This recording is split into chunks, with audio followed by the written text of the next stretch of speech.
Salut tout le monde, c'est Brocorse, j'espère que vous allez bien. On se retrouve aujourd'hui pour le State of Play de PlayStation spécial Demon's Soul.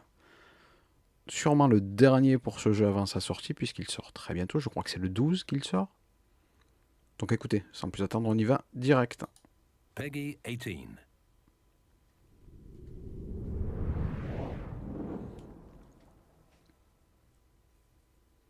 J'espère qu'on va avoir des environnements qu'on n'a pas encore vus jusqu'à maintenant, qui étaient dans le jeu à Hello, l'origine. I'm Gavin Moore, Creative Director for Demon's Souls.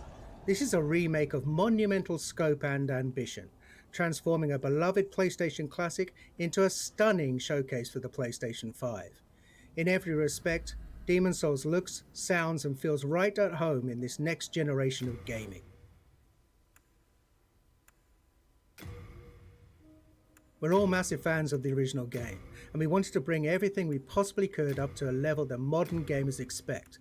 And that includes the power and variety at your control in the character creator. Ça c'est From génial. facial customization to hair types. There are many thousands more permutations for you to explore, empowering you to make an avatar you can relate to, whoever that might be. Très très cool. Il a l'air assez poussé en plus.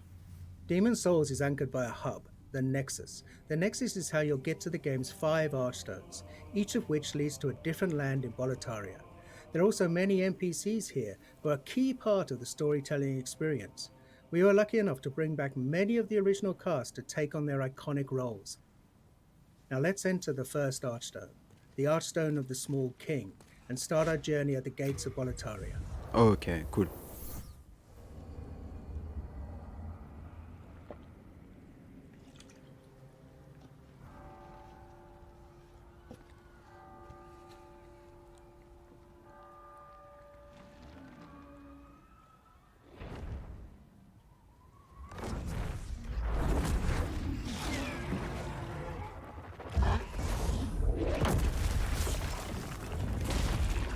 Oh, il est magnifique.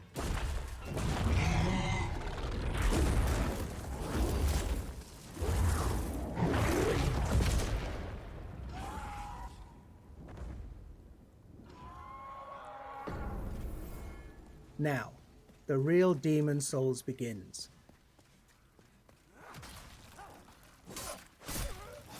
Attacking, blocking, and dodging all use stamina, so the player must always consider where they are, what they're facing, and what their foes are capable of. Now, these dreglings aren't particularly daunting, their patterns are relatively simple, and their attack ability somewhat limited. Still, even these earliest enemies can pose a threat if the player loses focus. Ouais, c'est le principe même de cette série de jeux. For those who played Demon's Souls on PlayStation 3, you'll notice enemies behave exactly as you remember. Though you can play at 60 frames a second in performance mode, and animations have been completely redone, combat timing is just as it was.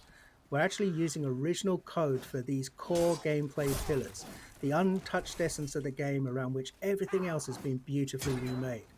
It's a modern engine driving this white-knuckle combat experience where the slightest error could mean your death.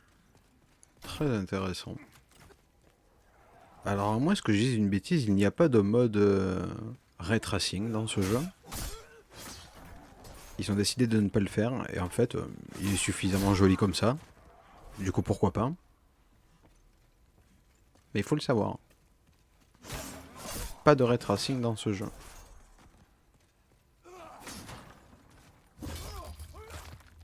We're playing in performance mode, which targets 60 frames a second, running at a beautiful dynamic 4K. There's also a cinematic option that's an even more vivid native 4K, targeting 30 frames a second.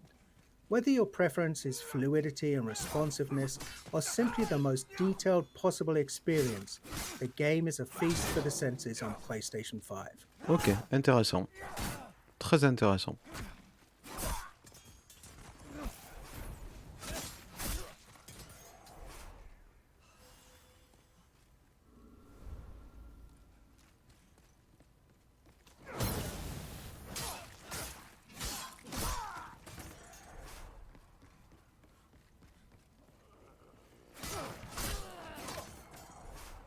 We've added thousands upon thousands of new sound effects to take advantage of the PlayStation 5's impressive Tempest 3D audio. Now you can hear Imperial spies in the Palace of Latria creeping up behind you, or a creature slithering out of the slime in the Valley of Defilement far below. Now you can experience this stunning world in 3D audio just by connecting a headset. We're also really excited about the DualSense wireless controller's haptic feedback.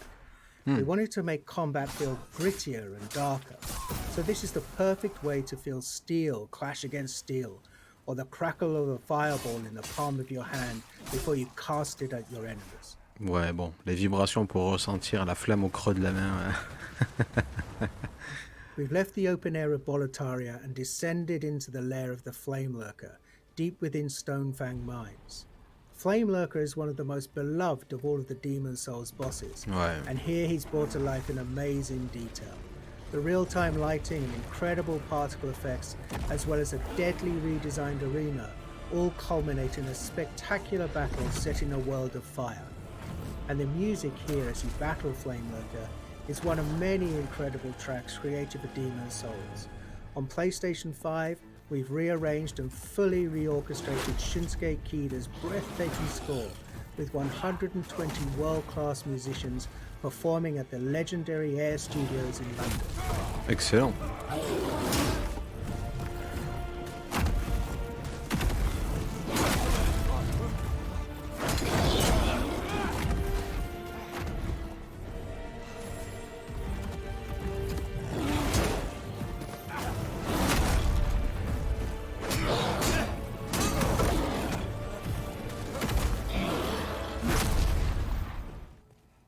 The Tower of Latria.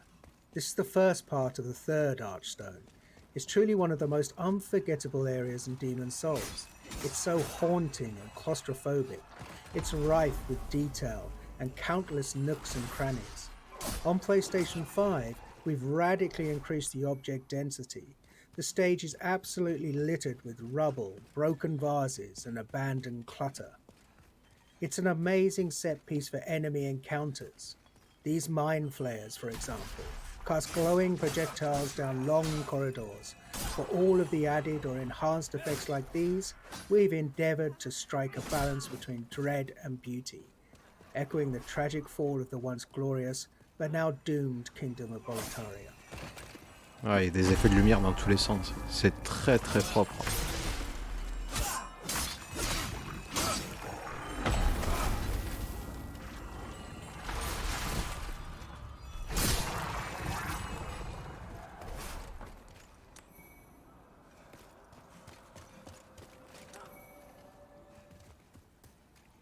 Moving on to the rain-soaked Shrine of Storms.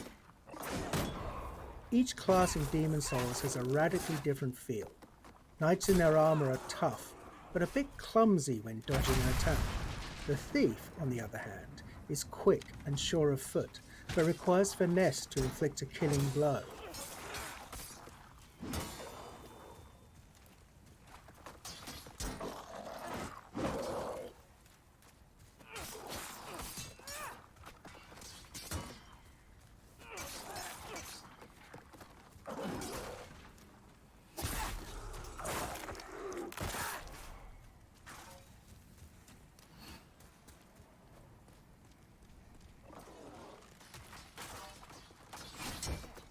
Veterans might have noticed that we've added new animations for all weapon types.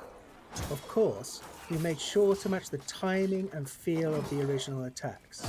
It's a small change, but it helps make each weapon choice feel a little bit more unique and makes the thrill of landing a perfect backstab all the more satisfying.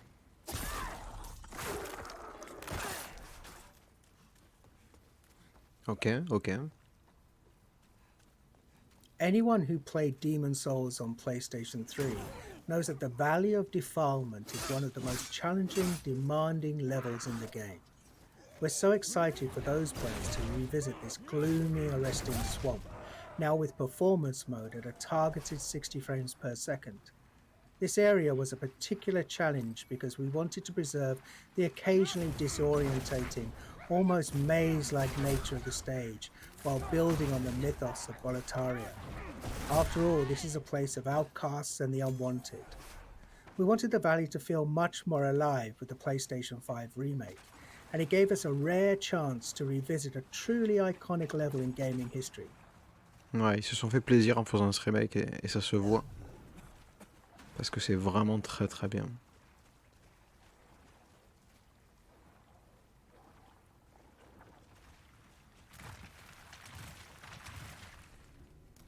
And before we wrap up, here's a first look at the Dirty Colossus, a nightmarish mishmash of detritus that's been discarded from above.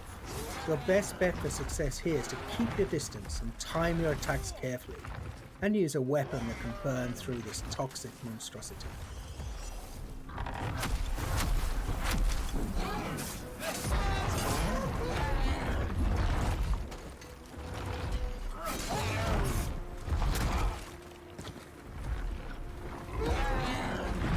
Ok, donc lui, il est clairement droitier.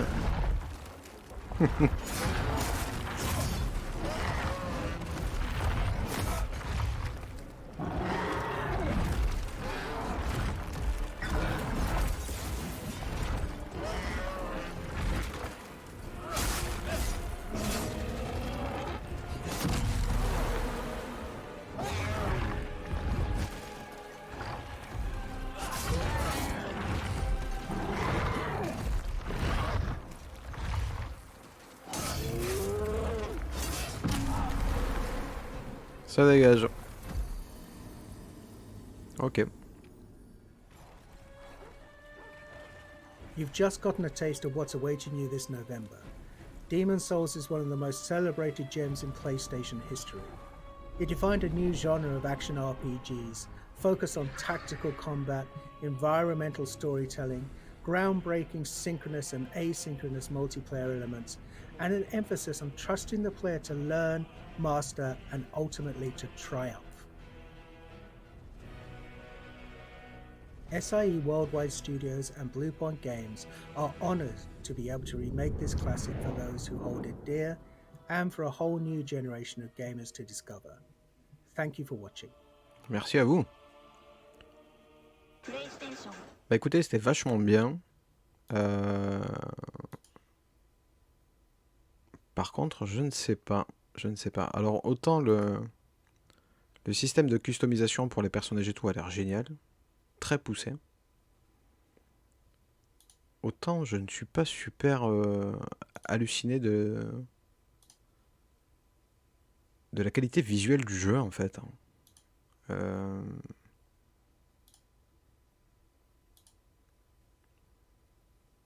Je sais pas. Je suis assez mitigé. Là, par exemple, vous voyez, ça me claque pas la gueule. Hein. Enfin, je sais pas, moi, il y a quelques mois, j'ai fait The Last of Us 2. Et je trouve que visuellement, on n'est pas si loin que ça. Pas loin du tout, même. Alors, c'est sûr, il y a beaucoup plus d'effets visuels, beaucoup plus d'effets spéciaux, en fait. D'ailleurs, ça me rappelle un peu la sortie de la première PlayStation où tout le monde abusait un peu de tous les effets le plus possible pour bien montrer qu'on était plus puissant que ceux d'en face et qu'on faisait qu'on faisait des choses incroyables. Mais là, je sais pas, je sais pas, c'est pas la grosse claque à laquelle je m'attendais. C'est assez bizarre parce que les premières vidéos que j'ai vues m'avaient sidéré. Mais là, je dois dire qu'un peu moins. Du coup, je me demande s'ils auraient pas mieux fait d'annoncer ce jeu pour dans 6 mois, vous voyez, histoire d'y intégrer pleinement le ray tracing, histoire de vraiment mettre la grosse claque avec qui va bien. Après, attention, hein, le jeu est très très beau, il en a pas forcément besoin. Hein. Et bon, il va faire partie des premiers jeux, de la première vague de jeux sur la PS5, donc il va avoir toute sa place, évidemment. Mais ouais, de mon point de vue, c'est pas la claque next-gen à laquelle je m'attendais. Même si c'est très propre. Bref, voilà. J'espère que cette vidéo vous a plu. Si c'est le cas, n'hésitez pas à vous abonner. C'était Brocorse. Je vous dis à plus.